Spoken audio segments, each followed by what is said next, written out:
하나님의 왕국에 대해서 지금 이야기를 보고 있습니다. 그러니까 왜 왕국으로 왔냐면은 우리가 주 예수 그리스도를 계속 지금 하고 있는데 예수 그리스도께서 영원한 왕이시다는 거죠. 그분이 왕이시면은 그분의 다스리는 그 왕국은, 국가는 과연 어떤 형태의 국가냐, 그리고 그 왕국의 백성은 누구냐, 그리고 그 왕국은 어디 있느냐, 그리고 그 왕국은 어떻게 생겼느냐, 그 왕국의 안에 백성이 되면은 어떤 축복이 내려지느냐, 여러 가지 있잖아요. 예를 들면은 어릴 때 그런 이야기를 많이 했어요. 생각도 많이 하고. 왜 내가 이 대한민국에 이렇게 태어나가지고 찌지지도 못 사는 이런 나라에서 밥도 굶어가면서 이렇게 고생하고 사는가? 미국이라는 나라는 잘은 모르지만은 듣기에는 천국 같은 나라인데 거기는 일도 별로 안 해도 되고 차도 있고 잘 사는데 왜 미국 같은 나라에 안 태어나고 하는 그런 생각을 했었거든요. 지금도 마찬가지예요. 미얀마 가면 미얀마 사람들이 대한민국 국민이 됐으면 하는 그런 거 많이 보잖아요.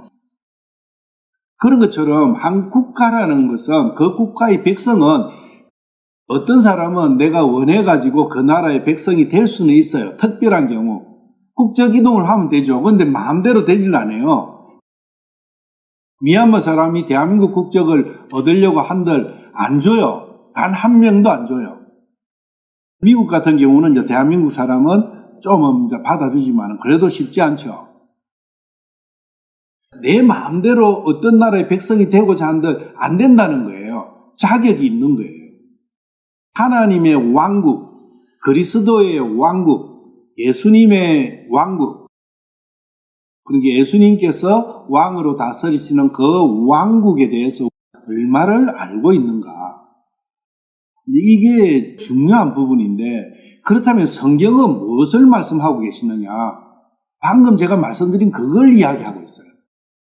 예수 그리스도께서 통치하시는, 왕이 되셔가지고 통치하는 그 나라의 모습과 그 나라의 백성의 자격과 그 나라의 백성이 되면은 어떤 행복을 누린다는 그것을 적어놓은 거예요.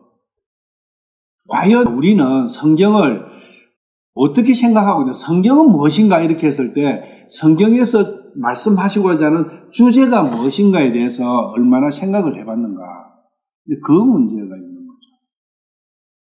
예수 그리스도께서 다스리시는 그리스도의 왕국, 하나님의 왕국에 대해 가지고 혹은 천국, 또 하늘나라, 하늘 왕국, 이렇게 표현되는 그 왕국, 그 왕국에 대해 가지고 얼마만큼 깊이 생각을 해보셨는가? 그리고 생각을 하고 있는가? 찬송가 495장 불렀잖아요. 거기에 어떤 거 나오죠? 천국과 하늘나라라는 표현이 나와요. 그게 왕국입니다. 그리스도의 왕국이라고요. 그 찬송에 대략적으로 그 왕국을 표현을 해놨어요. 495장이죠. 우리는 이 제목을 보면은 내 영혼이 은총입어 이러면은 이거 구원받는 거구나. 이렇게 이제 또 우리는 많이 하죠. 모든 것을 구원이라는 어떤 거기에 초점을 맞추는데 사실은 이 495장은 그거 아니에요. 1절 두 번째 구절에 가면은 슬픔 많은 이 세상도 천국으로 하더라. 내 영혼이 은총을 입고 중한 죄짐을 벗으면은 이 세상이 천국으로 되는 거예요. 내가 천국으로 들어가는 거예요. 2절 보시면은 주의 얼굴 뵙기 전에는, 주님을 만나기 전에는 멀리 뵈던 천국이에요. 하늘나라가. 멀리 뵈던, 내게 아니다 그거예요. 멀리 있었다. 그런데 주님을 만나 뵙고 나니까 내 마음속에 이루어지니, 내 마음속에 뭐가 이루어져요? 주님과 내가 함께 하는 거예요. 내 마음속에서. 여기 그런 뜻도 있고 한 개는 하늘나라가 어디에 있다고요? 내 마음속에 있다는 거예요. 이게 중요합니다. 지금까지 우리가 배운 거는 하늘나라는 어디에 있어요? 천년왕국이고 내가 모르는 천년왕국 한 개가 있고 그건 아직 언제 올지도 어떻게 올지도 몰라요. 그리고 또 한 개는 저 셋째 하늘에 하느님 계시는 거기하고 그 두 개밖에 없어요. 왕국이. 그리고 교회라는 무형의 형체도 없는 교회라는 막연한 상상 속에 이 우주에 성도들을 모아가지고 있는 그것이 또 하나님의 왕국이다. 이렇게 하잖아요. 그러니까 왕국이라는 개념이 실제가 없어요. 있을 수가 없습니다. 그렇게 이해를 하고 있으면. 왜? 천년왕국은 상관이 없어요. 그렇지 않습니까? 천년왕국은 그건 이스라엘 거다. 천년왕국은 이스라엘의 미래에 이스라엘이 민족적으로 회개했을 때 예수님을 민족적으로 받았을 때 이스라엘이 거기에 통치자가 되는 거다. 우리는 예수님께서 거기 왕이시니까 신부로서 그냥 그 가 있다. 그리고 셋째 하늘에 하나님 계시니까 셋째 하늘은 지금 우리가 갈 수도 없고 우리가 알 수도 없고 느낄 수도 없어요. 교회라는 것이 하나님의 왕국의 한 일부분이라 이렇게 또 이야기하잖아요. 교회는 그러면 뭐냐? 이렇게 하면은 또 그것도 또 이상해요. 우주적인 교회 이래가지고 지금까지 구원받은 모든 성도들의 집합체다. 그러면 왕국이 어디에 있냐고요? 이 찬송은 어떤 찬송이냐고. 이 찬송이 맞아요. 방금 이야기한 그 세 가지는 있을 수도 있지만은 성경에서 그것을 하진 않아요. 별로 중요시하지 않는다고. 성경에서 핵심 중에 핵심은 지금 495장 여기 있는 내 마음속에 이루어지는 그 왕국이에요. 그 왕국에 예수님께서 왕이 되신다는 거예요. 사도행전 28장 31절.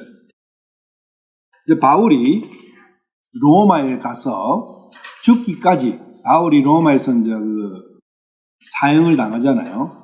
사형을 당할 때까지 무엇을 했는가?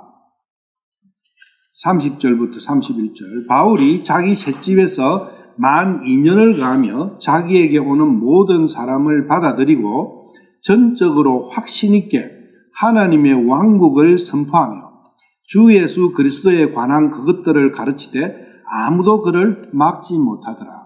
여기에서 두 가지를 가르쳐요. 한 개는 하나님의 왕국을 선포해요. 그러니까 하나님의 왕국은 어디에 있고 그 백성이 하나님의 왕국을 왜 가르치겠어요? 이게 지금 여기서는 왕국과 왕을 가르치는 거거든요. 왕국과 왕에 대해서 가르쳐요. 왜 가르쳐요? 너희들은 그 왕께서 다스리시는 그 왕국에 들어가기를 힘써라 그 이야기입니다. 너희들은 그 왕국의 백성이 되라는 거예요. 그게 전도라고요. 전도는 뭐냐? 예수님께서 왕으로서 다스리시는 그 왕국의 백성을 모으는 거예요. 그게 전도예요. 바울은 그걸 한 거예요. 23절.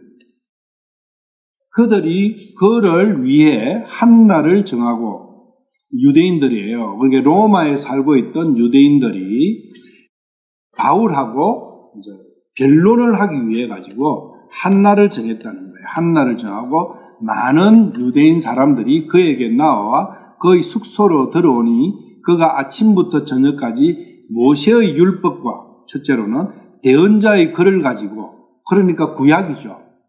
구약 성경 전체를 가지고 예수님에 관하여 그들을 설득하고 예수님 왜 왕국의 왕이시니까 설득하며 왜 예수님이 왕이신가 그걸 이제 설득했겠죠.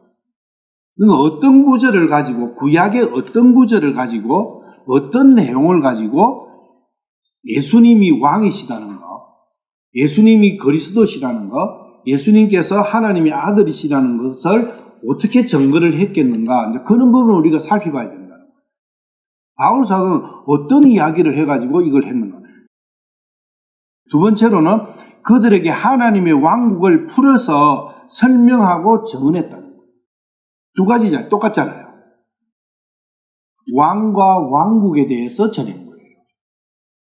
그 이러한 왕이 다스리시는 이러한 왕국이 있는데 이 왕국은 이러이러하게 처음부터 창세부터 준비된 거고 하나님께서 은혜를 주시기 위해서 이렇게 한 거다는 전체 내용은 그렇게 했었겠지만은 그 구체적인 내용은 구약 성경의 구절구절들을 들었을 거라고요, 분명히.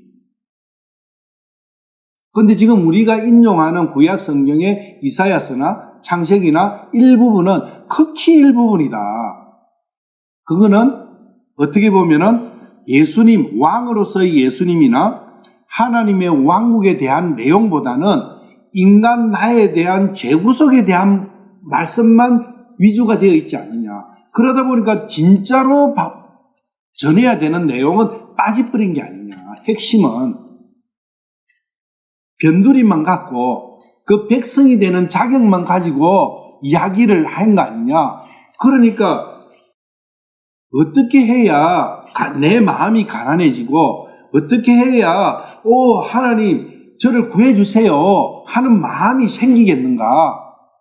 그 부분을 많은 이야기를 하잖아요. 어떻게 하면 생겨요? 그 왕국과 그 왕에 대해서 정확하게 알면은 당연히 그냥 생겨요.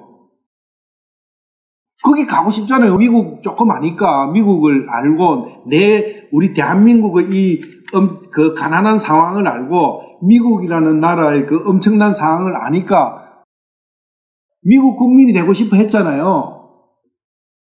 하나님의 왕국과 그 왕국의 왕이신 예수 그리스도를 정확하게 알면은 그분의 통치 안으로 들어가고 싶어 하는 거예요. 그런데 지금 내 상황이 못 가는 거예요. 왜 못 가요? 거룩하지 못하고 어렵지 못한 거예요. 그래서 거기서 절망하고 거기서부터 구해달라고 부르짖는 거예요. 왜? 내 힘으로는 내 자력으로는 어렵게 되지 못하고 거룩하게 못 되니까. 그 어렵게 되지 못하고 거룩하게 되지 못하는 원인이 뭐냐? 선악과의 독이라는 거예요. 그 독을 사탄이 내 속에 넣어놨기 때문에 안 된다.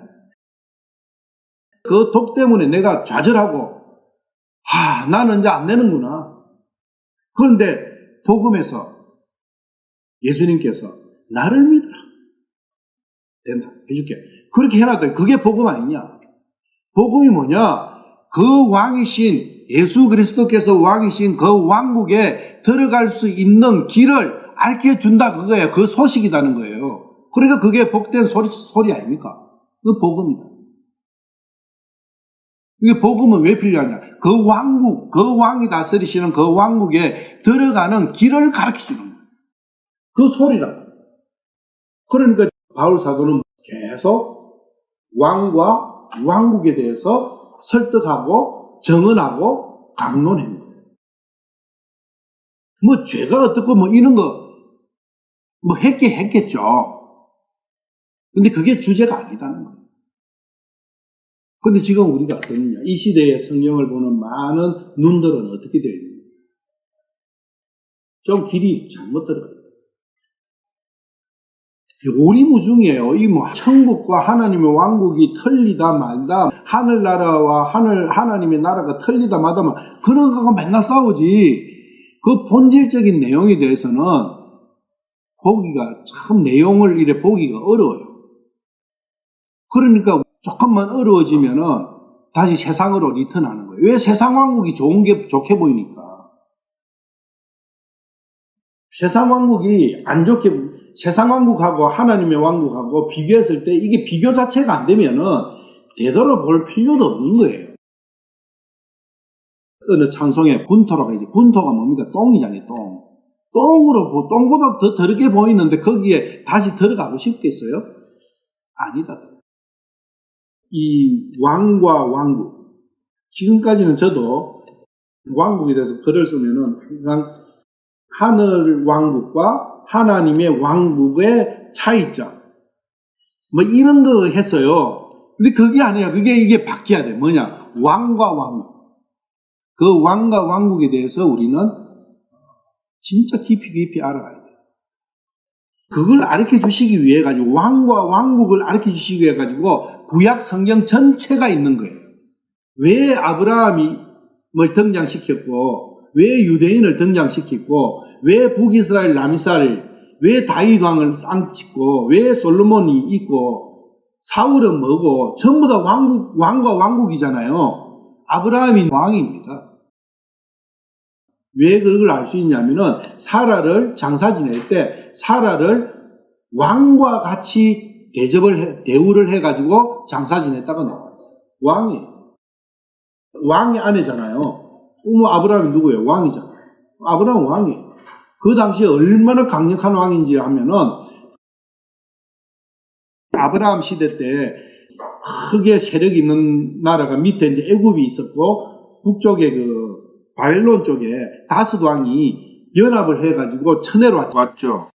아브라함이 살던 가나안 땅에 거기에 네 나라 기온 왕, 막 이런 나라들이 있었고 그리고 바벨론 쪽에 이제 다섯 나라가 있어 그 다섯 나라 왕이 연합을 해 가나안 땅에 있는 나라를 지금 침공하러 정벌하고 가면서 롯을 잡아가 버렸다. 아브라함은 손을 못 댔어요. 아브라함은 그때도 이 사람들이 강력한 왕이라는 걸 알고 있는 거예요. 더구나 아브라함 뒤에는 하나님의 보이지 않는 힘이 있다는 것을 알고 있던 왕이에요. 왜 그러냐면은 니므롯 왕국의 왕이 거기에 포함되어 있었거든요. 다섯 와가지고 내 왕국을 쳐무수고 롯을 잡아가지고 왜 롯은 그 왕국 속에 들어있었잖아요. 아브라함은 다른 데 있었는데 롯은 아브라함을 떠나서 소돔에 살았어요. 그러다 보니까 롯도 잡혀간 거죠. 포로로 잡혀간 걸 아브라함이 가서 롯을 구출해 오는데 그 사람들은 그 왕국을 다 쳐부수고 롯을 뺏어오죠.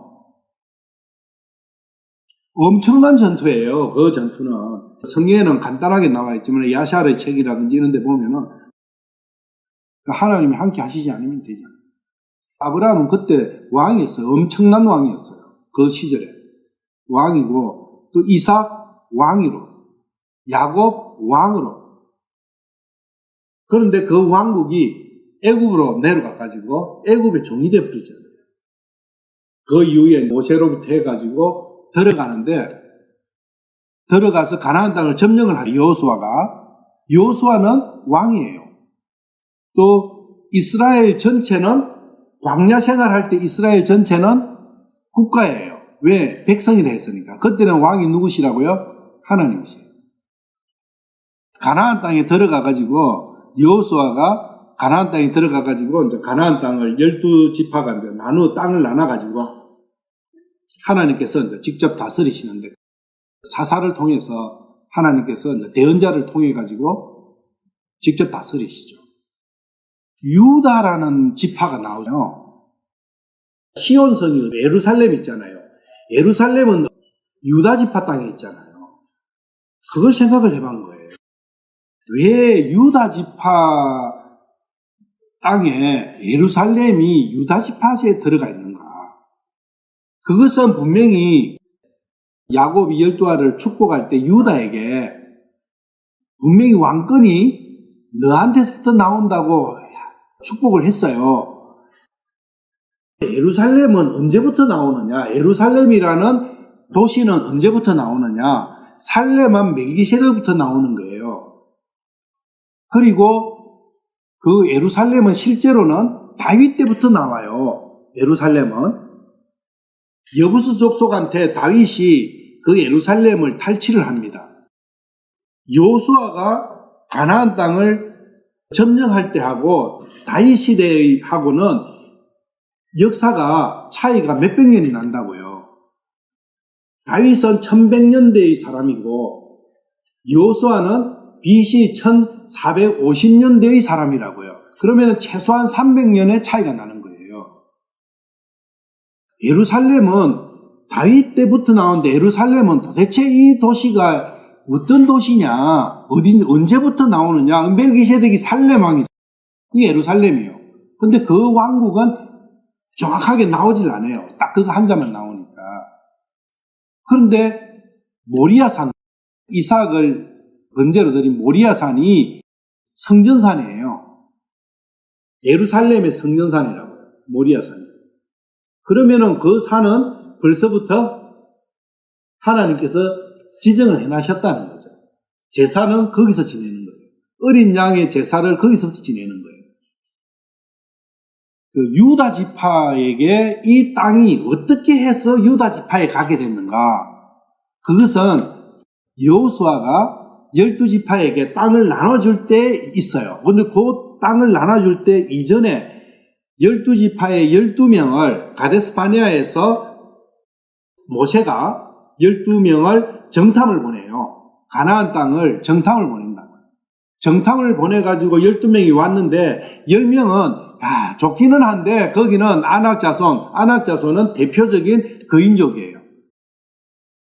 요사이 땅 이런 건 이제 파가 지질학적 땅을 파가 보니까 거의 4m, 5m에 육박하는 이런 해골이 나오는 거예요. 이게 뼈가 그 아낙자손이거든요. 마지막 거인족이 아낙자손이에요.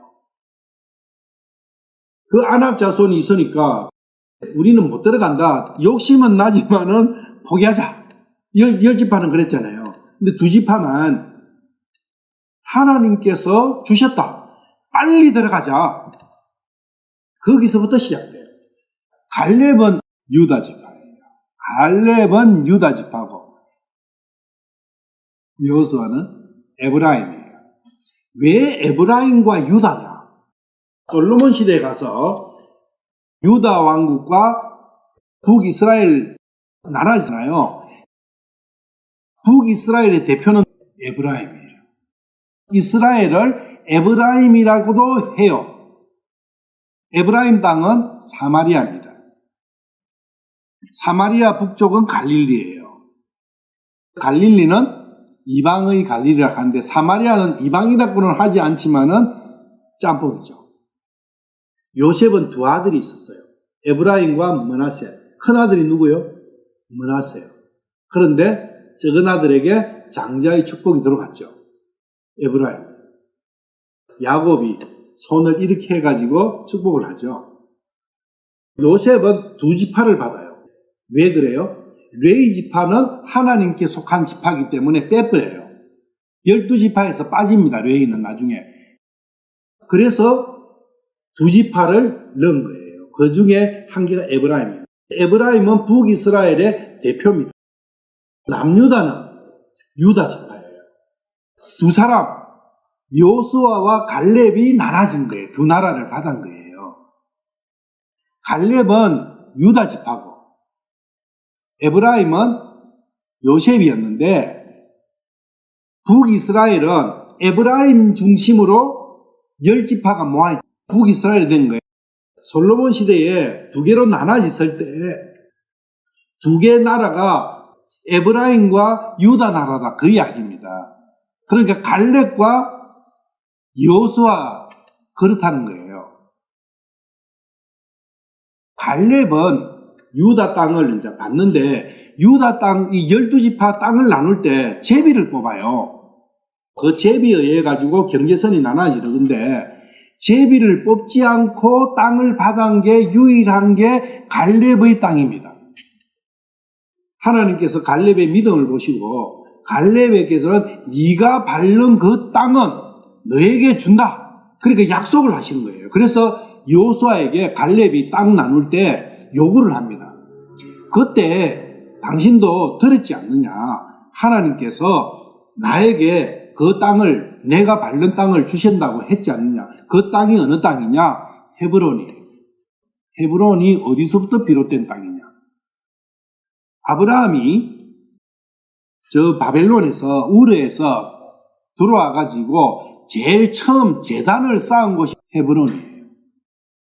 가나안 땅으로 와 처음으로 하나님께 번제를 드린 곳이 헤브론이라고요. 그 헤브론 땅에 사라를 묻어요. 자, 이제 이삭은 헤브론에 살아요. 야곱 어디 살아요? 헤브론에 살아요. 헤브론에 야곱의 장막이 있었기 때문에 요셉이 형들을 찾아러 갈 때 헤브론에서부터 형들이 양치는 데까지 가는 거예요. 형 찾아가 도단이라는 데서 거기서 이제 애굽의 그 상인들한테 팔려가지고 가거든요. 헤브론이에요. 자, 헤브론은 그러면 어떤 땅이에요? 이스라엘의 조상들이 처음부터 하나님을 모시고 살았던 장소예요. 다윗 왕이 처음으로 왕관을 받은 장소, 헤브론이에요. 헤브론에서 다윗 왕은 왕국을 시작합니다. 거기서 다스리고 그 다음에 그 다스리는 중에 예루살렘을 점령을 해요. 여부스 족속을 쳐부수고 그래가지고 거기 시온성을 쌓고 그걸로 이동을 합니다. 예루살렘은 헤브론 다음이에요. 의미가 있습니다. 그런데 헤브론은 예루살렘 남쪽으로 한 70km, 80km 정도 남쪽에 있는 도시예요. 같은 유대 땅이에요. 헤브론은 유대 땅의 중심이에요. 예루살렘은 유대 땅에서 북쪽입니다. 유대 땅의 북쪽은 경계선이 베냐민 지파하고 경계선이에요. 베냐민 지파하고 경계선, 그 경계선상에 예루살렘이 있어요. 이러한 지리적인 특징들은 엄청난 중요성을 갖고 있어요. 그래서 베냐민이 유대 왕국으로 같이 할 수밖에 없었던 거예요. 베냐민 지파가 에브라임 쪽으로 들어가 버렸으면 예루살렘이 나라지 버리잖아요. 되지 않아요. 베냐민 지파가 유대 지파하고 두 지파가 합해져 가지고 유대 나라를 만들었거든요. 그래서 예루살렘은 유대 땅이 된 거예요. 이것은 살렘 왕 그때부터 벌써 예언이 됐던 문제고, 방금 제가 좀 여러 가지를 이야기를 했는데 이 이야기는 굉장히 긴 이야기고 아마 구약 전체를 다 해야 알 수 있는 이야기입니다. 그런데 이 이야기는 성경 전체의 뼈대입니다. 그러니까 이스라엘의 첫 조상과 유대 땅의 유래와 그 다음에 보이지 않는 왕국의 예루살렘, 예수님께서 다스리시는 그 왕국의 예루살렘, 성전이 있는 예루살렘, 그 예루살렘과 이 예루살렘은 대칭입니다. 이 역사를 정확하게 알지 않으면은 보이지 않는 내 마음속에 일어나는 이 왕국에 대한 부분이 희미해져요. 헤브론이라는 도시 기억을 해놨어요. 근데 헤브론에서 끝이 아니에요. 끝은 어디로 가요? 예루살렘으로 간다. 그래서 갈렙이라는 인물은 굉장히 중요한 인물입니다.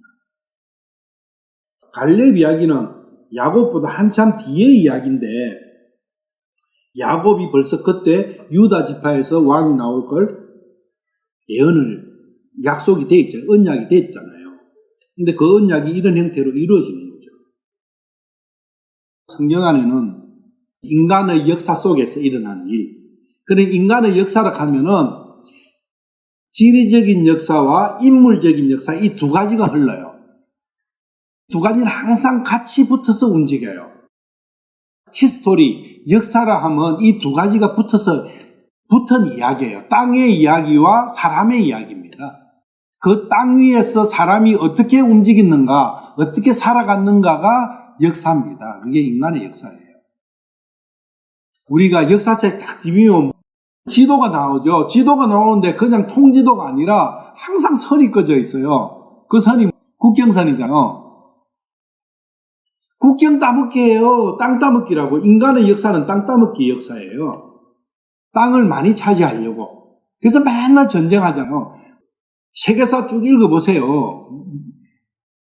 전쟁 역사잖아요. 전쟁. 어느 시대에 어떤 왕이 일어나가지고 누구를 쳐부수고 땅을 얼마 넓이까지 했는데 그 넓이를 생각으로는 전달이 안 되니까 그림으로 그려가지고 성경 뒤에 거기 지도 있는 거 보더라도 처음에 아수르는 어디서 어디까지 땅이었고 그 다음에 바벨론은 어디서 어디까지 땅이었고 그 다음에 페르시아는 어디서 어디까지 땅이었고 알렉산더 대왕은 어디서 어디까지고 애굽은 어디서 어디까지고 그 다음에 로마는 어디서 어디까지고 그러다가 지금 현대는 거의 180개의 나라가 이렇게 국경을 해가지고 돼 있는데 대한민국은 거기서 또 반쪽알이 나가지고 남과 북으로 해가 아직도 전쟁하고 있잖아요.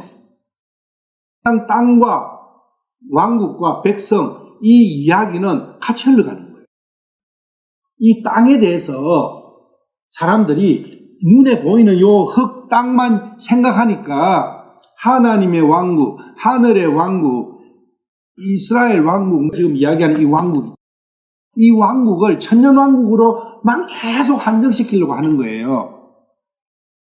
사람도 땅이잖아요.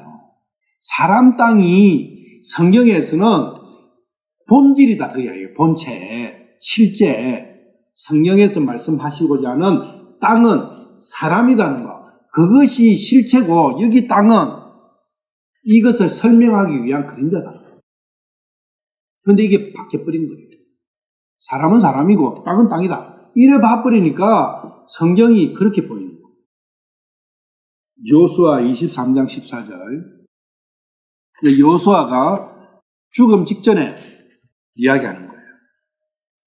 보라, 이날 나는 온 땅이 가는 길로 가려니와 온 땅이 가는 길로 가려니와 주 너희 하나님께서 너희에 관하여 말씀하신 모든 선한 일 중에 하나도 틀리지 아니하고 다 너희에게 이루어져 그 중에 하나도 틀림이 없음을 너희가 너희의 온 마음과 너희의 온 혼으로 아느니라.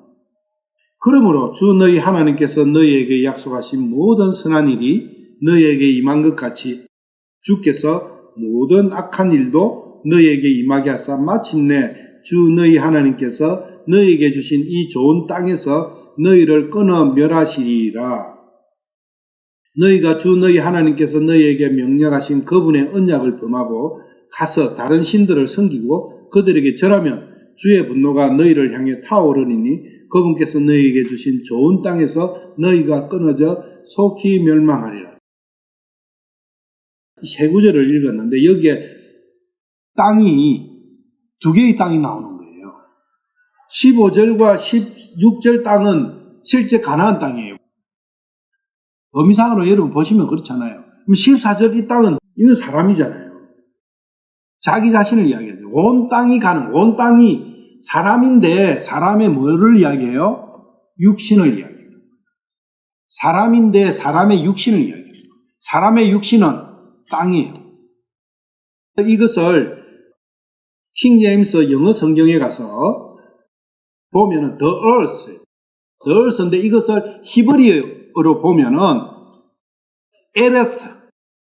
이것은 아담을 만들 때 흙에서 짓잖아요. 이것도 에렛이에요. 그러니까 이 에렛, 요 에렛 같은 거예요. 그래서 항상 같이 표현하는 거예요. 두 개의 뜻이 있다는 거예요. 치약이 이게 흙에서 치해가지고 몸을 만든 이 몸도 에렛이고 요것도 에렛이에요. 요것하고 두 개는 같은 뜻이라는 거예요. 같이 봐야 돼요. 영적으로 볼 때는 항상 사람으로 보이셔야 돼요. 땅은.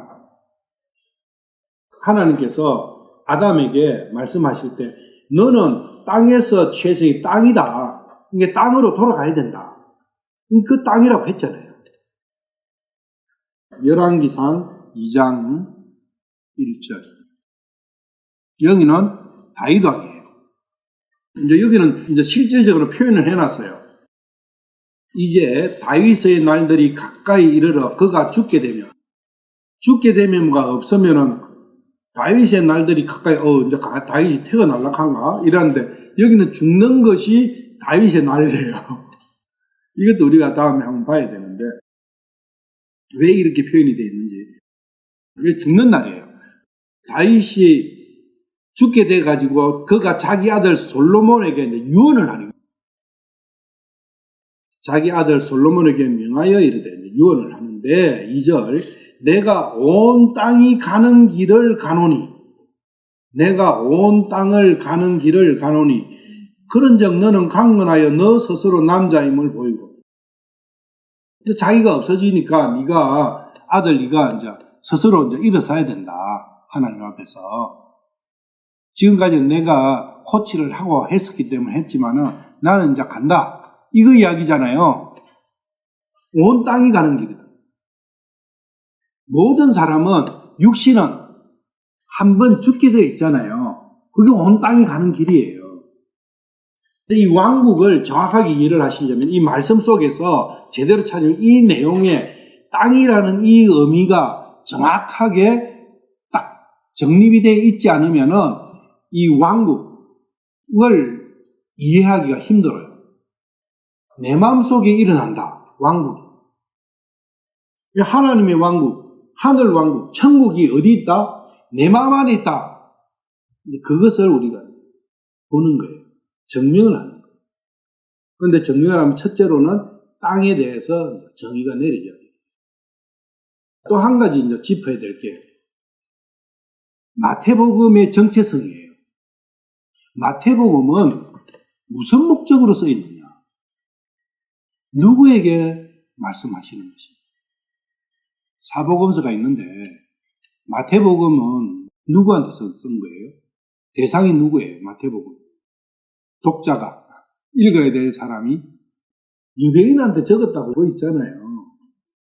마태복음은 유대인한테 대한 부분이고 교회에 대한 부분은 거기 일부분 몇 개 참고할 정도지 절대 이 마태복음을 교회에다가 적용하면 안 된다. 5장, 6장, 7장은 뭐냐? 천년왕국의 법령이다. 그렇게 생각하죠. 그렇게 가르치니까 과연 그러한가? 그걸 우리가 이제 앞으로 살펴볼 거예요. 이 마태복음은 신약이라 해놔놓고 새로운 약속이다. 신약이라 해놔놓고 신약의 주인공은 예수님이시다. 그러니까 실체가 와가지고 했는데 마태복음은 또 어떤 사람은 마태복음은 구약하고 연결된 거다. 그래서 구약의 일부분이다. 마태복음 24장까지는 구약이다. 뭐 이 소리도 해요. 그러면 예수님이 오셔가지고 4장에 시험 받으시고 5장에 상상설교 하신 그런 부분들이 구약의 이야기를 하신 거냐 말이냐. 이 도대체 이게 정립이 안 돼 있어요. 신약에 처음 나오는 이 처음 책 마태복음이 아직도 정립이 안 돼 있다는 것 자체가. 마태복음 누구가 설교했던지 설교 한번 들어보십시오. 둘이 상관없습니다. 그리고 마태복음 유대인에 대한 이야기다. 그래서 유대인은 교회가 휴거난 이후에 대환란과 그 대환란 이후에 천년왕국에 대한 말씀이다. 이렇게 이야기를 해놨어요. 계시록은 교회하고 상관없다고 많이 배웠죠. 1, 2, 3장까지만 일곱 교회에 대한 이야기고 4장 1절에는 휴거다. 왜 4장 1절에 보면은 하늘의 문이 열리고 요한이 올라가잖아요. 그때 같이 다 올라가는 거다. 그래서 4장 이후부터는 교회는 휴거되고 땅에 7년 대환란이다. 7개가 3분에 걸치는 환란이 오는 거다. 그렇게 가르쳤잖아요. 내 마음속에 이루어지는 이것은 과연 무엇인가? 내 마음속에 이루어지는 이것과 계시록과는 어떤 연관이 있는가? 너무너무 연관이 많습니다. 큰 성 바벨론이 언제 무너져요? 마태복음과 요한계시록과 이러한 내용들이 전부 다 요 땅에 있는 것만 보니까 그렇게 가는 거예요. 그러면은 실질적인 복음은 다 빠져버려요. 진짜 중요한 거는 다 빠져. 내하고 아무 상관없게 돼버려요. 그러니까 어떻게 됩니까? 이 교회 시대는 전부 다 이야기가 죄와 제사함과 구원과 거기에 집중돼요. 왜? 왕국과 왕은 지금 시대하고는 상관없으니까. 오직 천년왕국에만 가 있으니까. 그러면은 이 성경 전체의 거의 3분의 2가 왕과 왕국의 이야기인데 그러면 그것이 그 천년왕국 때를 위해서 다 적어놓은 거냐? 그러면 바울사도는 왜 왕과 왕국에 대해서 가르치느냐? 바울사도가 서신서를 많이 적었잖아요. 왜 적었겠어요? 지금 사도행전을 볼 때는 왕과 왕국을 정언하기 위해서 적은 거예요. 그런데 거기서 그것만 뽑아버리는 거예요. 이게 핵심은 빠져버려요. 실제로 바울사도가 가르친 것은 그거예요. 왕과 왕국이에요. 우리가 지금 봤잖아요.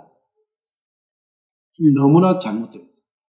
천년왕국으로 다 보내버리면 예수님의 재림을 천년왕국으로 다 보내버리잖아요. 그러면 어떤 문제가 생기냐면요. 구약에 상당히 많은 부분이 거의 절반이 이 시대하고 상관이 없어질 거예요.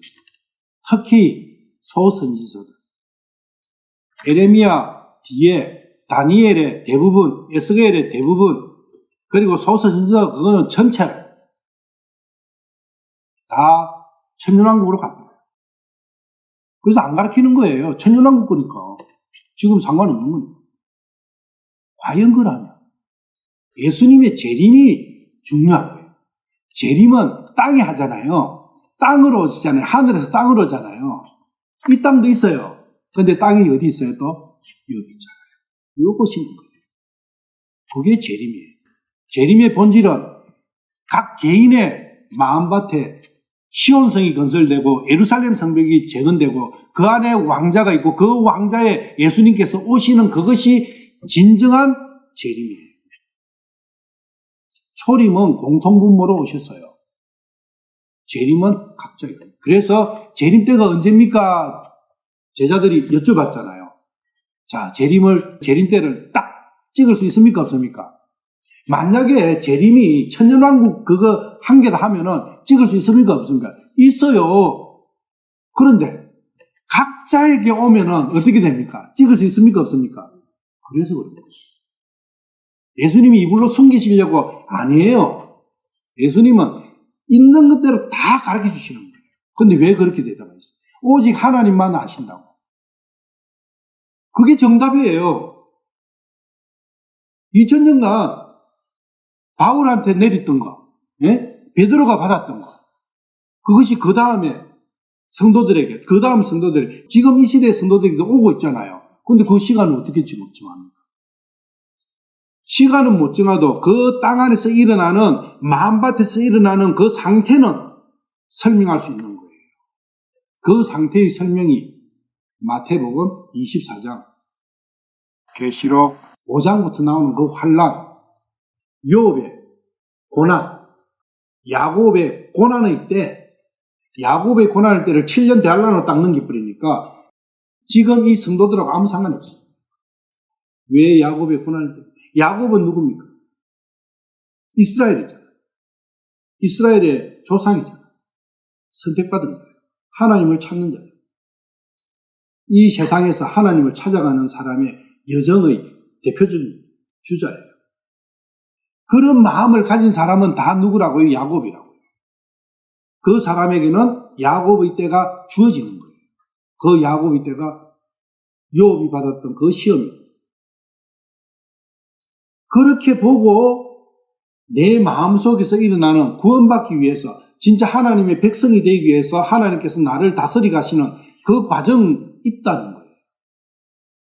그러면 성경 전체에 단 한 단어나 한 문장도 나와 상관없는 문장은 없게 됩니다. 이게 왕고. 실제로 이 땅에서 일어나는 일이 있을 거예요. 땅 불타고 없어지는 것도 있을 거예요. 항상 보이는 역사 있지만은 영적인 역사가 주제다는 거예요. 그 영적인 역사는 내 마음 안에 일어나는 거예요. 각자의 마음 안에. 이게 어려운 이야기일 수 있습니다. 상당히 쉽지 않은 이야기. 그렇지만 여러분들 이 이야기를 들으시고 퀘스천 마크를 한 개 딱 다시면서 성경을 읽기 시작해 보십시오. 많은 부분 다르게 보입니다. 성경을 읽어보면 내하고 직접적인 연관관계가 있다고 생각되는 성경 구절이 많습니까? 내하고 직접적인 상관없다고 느끼는 성경 구절이 많습니까? 직접적인 연관이 없는 성경 구절이 더 많습니다. 지금까지 가지고 있는 이 보이는 역사만 갖고 성경의 역사라고 생각하고 보시면은 그렇게 된다는 거예요. 근데 그렇지 않습니다. 예수님께서는 육적인 것은 뭐라고요? 무익하다는 거예요. 육은 무익하다. 육은 땅이 육이잖아요. 이거는 무익하다. 이 역사는 무익한 역사다. 그래서 불태워버리는 거예요. 그런데 왜 이 모든 성경의 내용을 그 육적인 땅에다가 다 갖다 붙여놓고 생각하느냐? 예수님께서는 그걸 무익해가지고 그거는 아무것도 아니다. 그거는 불타 없을 거 아니냐. 제자들이 배 타고 가다가 예수님께서 빵 이야기 하시니까 이거 빵 우리가 안 가져왔네요. 이거 큰일 났네요. 이러니까 예수님께서 뭐라고 말씀하세요? 내가 아무것도 없는 데서 빵 5조각이 갖고 5,000명 먹은 게 너무 못 봤냐. 내가 어떻게 먹는 빵을 갖고 내가 지금 빵 이야기를 하는 것 같냐. 누룩 이야기도 마찬가지입니다. 이스라엘인들은 누룩 넣지 마라 하니까 이제 무교절에는 누룩 없는 걸 먹어야 되니까 그것만 빵만 생각하는 거예요. 근데 예수님께서는 뭐예요? 바리새인과 사두개인의 교리의 누룩을 주시라. 이렇게 말씀하시잖아요. 전부 다 뭡니까? 영적인 문제라는 거죠. 성경은 처음부터 끝까지 뭐라고요? 영적인 부분을 이야기하십니다. 요한복음에 봐도 요한복음 3장에서부터 보면 니고데모는 계속 보이는 걸 이야기해요. 물질 세계를 이야기하고 보이는 걸 이야기해요.